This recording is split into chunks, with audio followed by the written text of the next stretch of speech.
ang nawala na sa ang ating PhilHealth funds natin lahat was about 8.9 billion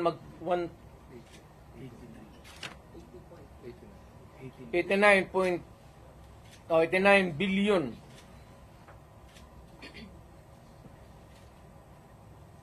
Of that 89 billion, 27 na lang ang nawala. 27 na lang ang natira.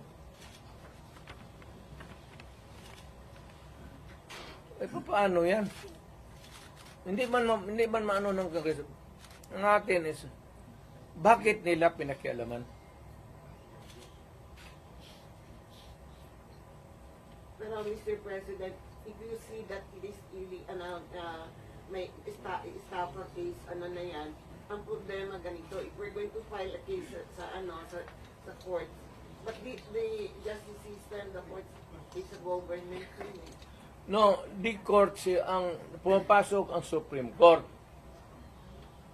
Kana hihintuan na sila Huwag mong pakialaman yan, kaya hindi yan inyo. Ako, fiscal ako, ang alam mo, minalbers nila yung pera Ang naiwan kasi 29 billion lang. Out of the 89, 29 na lang. Saan ang pera namin? Sabi daw, binalik Mayor. Ano, ibalik mo, wala mang pera.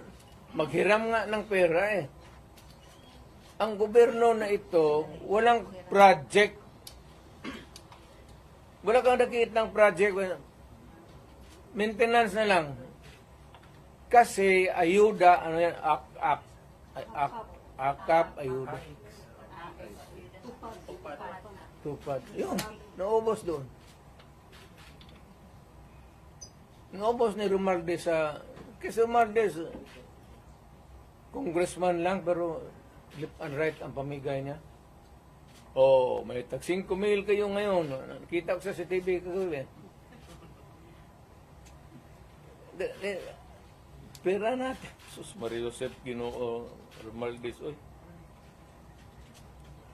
Nang-awa ka naman sana sa amin.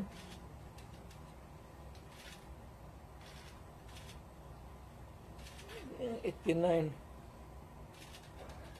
Ang Maharlika Fund, ang target nila sa ang 250 billion.